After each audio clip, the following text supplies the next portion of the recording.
The horror genre, my favorite movie genre of all time with many subgenres, and even if I don't enjoy every single horror movie out there, there are plenty of entertaining ones and plenty of great ones, and that's what I'm here to talk about today. I'm John Retton with my 10 favorite horror movies of 2021 with some honorable mentions. So, full disclosure, last year I saw 138 movies released in that year. That was a lot. I only saw 78 released this year because I've been working full time, doing a whole lot of content. I've done like 1,700 videos between last year and this year, and that's a lot of stuff. And I review wrestling and movies and stuff like that. So I did what I could, and if I had not, bothered to do any retro reviews, I probably could have bumped this number up by about at least 40. So I would have gotten close to that 138. But I saw some pretty damn good horror movies this year. Either action horror or psychological drama horror or, just straight slasher horror. And I found some rare gems and some stuff that I probably wouldn't have found had, a lot of these movies not been put out on streaming if I had to go to the theaters, because some of these movies probably wouldn't have seen a theatrical release. Full reviews of all these movies are available on the Real Honest Movie Reviews playlist, so let's crack on with the honorable mentions. Fear Street Part 2, 1978. I feel this was the best one of the trilogy that Netflix did. Even though it had its problems, I felt that the slasher aspect was really fucking terrific. Boys from County Hell, a Shudder original that's very, very good and a twist on the vampire genre. VHS 1994, or VHS 94, as some people may call it, because it wasn't actually called 1994. We're not Fear Streeting this thing. While it was uneven at times, it was a return to form and certainly way better than VHS Viral. But then again, I've shat things out that were better than VHS Viral. The Vigil, which was pretty damn terrific as far as a slow burn horror, in a crisis of faith, and really, really good performances, especially the central performance by the lead actor. And Slacks. It's about a pair of killer genes. What more do you need? That's on Shudder. So anyway, let's crack on with the top 10. Shadow in the Cloud, the first movie that I saw that was released in this calendar year, and has Chloe Grace Moretz, and I'm pretty certain I probably butchered that last name. I do apologize. She's a terrific actress. I loved her since Let Me In.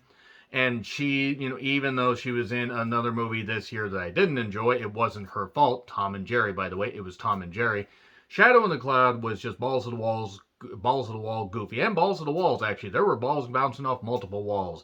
Multiple walls with an airplane, a big old jet airliner zooming that far away, but there's a creature in the sky that is gonna get them to lay on the ground when they go in flaming down. Anyway, oh boy, totally butchered that song, but so Chloe Grace Moretz has a care package that she is bringing on this plane, and she has to fight this creature, and it's so freaking goofy. There's one point where she falls out of the goddamn plane, explosion happens, and it launches her back up into the plane.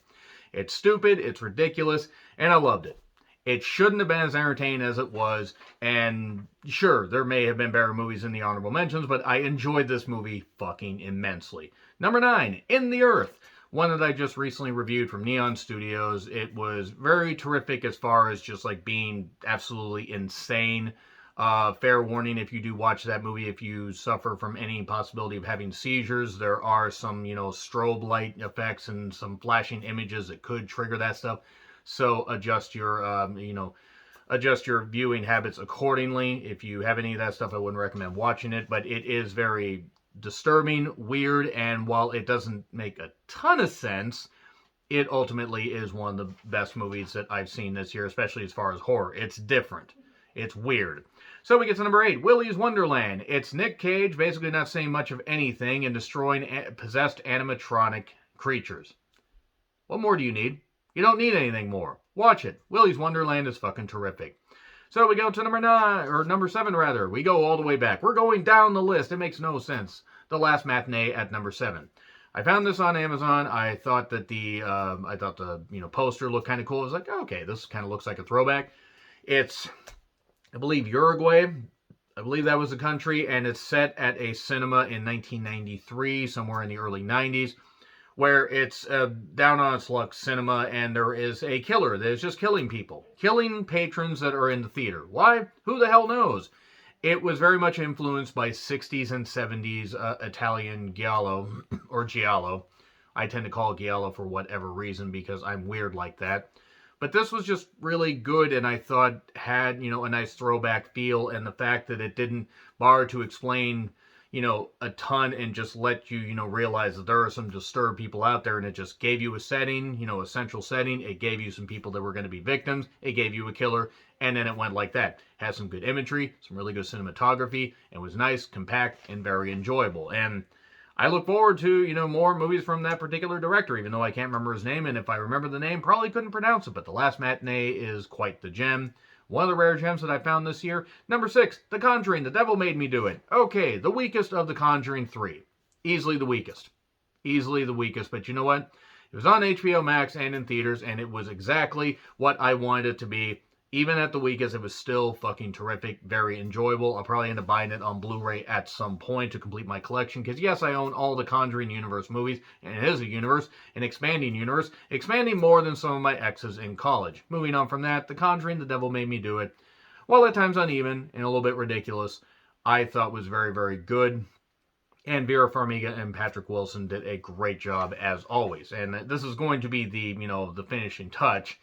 There really doesn't need to be any more Conjuring movies. Watch them do another one anyway, but I think this is it. And then we get to number 5, The Night House. Rebecca Hall, fucking amazing actress, deserves so much more praise than she gets, she gets praise in inner circles and stuff like that and among some people, but I feel as far as a big name actress, she should be getting meatier roles.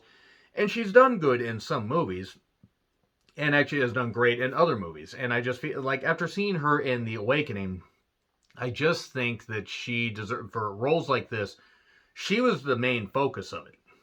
She had to convey a lot through like emotion and facial expressions and stuff like that. And while it is an art house horror movie, it was very, very good, very enjoyable, and well worth seeing in theaters. Even if I had to drive 30 miles to get to an appropriate time, or, appropriate show time, so I could watch it early enough and get back home before traffic got really shit.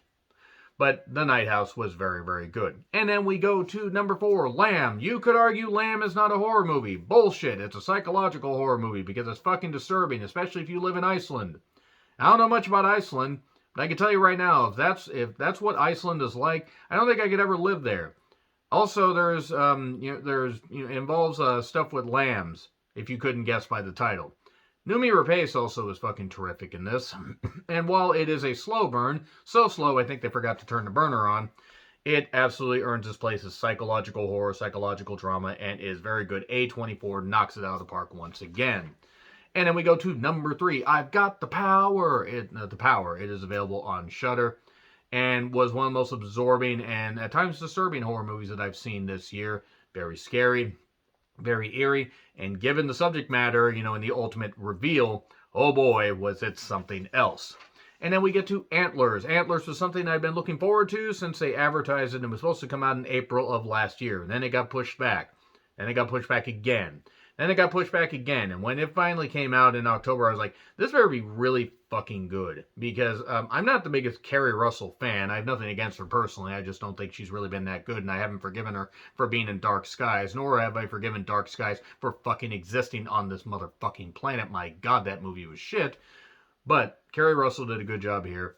And there were other great performances as well. And given how it handled the whole concept of what the creature in the backstory was, it handled it well, left it open to a sequel, which I don't necessarily think they need to do the Antlers 2 Electric Boogaloo, but Antlers was very, very good, very enjoyable, but it doesn't go. Now, I was going to have this at number 1, and then as I looked on my list, because, when I see stuff earlier in the years, sometimes I have to write it down, I have to write down a grade, because otherwise I'll forget, and I'm not going to go through every single one of my videos and look at that. Saint Maud. Morfydd Clark, I think is how you say her name. I'm pretty certain I butchered that. I tried to take a look and at pronunciations and Google that stuff, and I still don't even think I got close to it. But she was great as just somebody who was clearly disturbed that wanted to do good, to honor her God. But boy, she was just freaking nuts, and it was insane. It was another A24 movie that was absolutely wonderful. Goddamn wonderful. I love this. A24 Neon Studios. Anytime you put their label on a movie, I'm going to fucking enjoy it. This was great. Saint Maud was fan-fucking-tastic. Whopper of an ending, and really, just a great performance by the Central League, Miss Clark. But it's worth watching. But that's all I really have to say about my favorite horror movies of 2021. The least favorite list, my favorite movies, and my least favorite movies list will be following after this. But let me know your thoughts in the comments. Like, share, subscribe, Twitter handle in the description. I'm John Rethlin. I'll see you soon.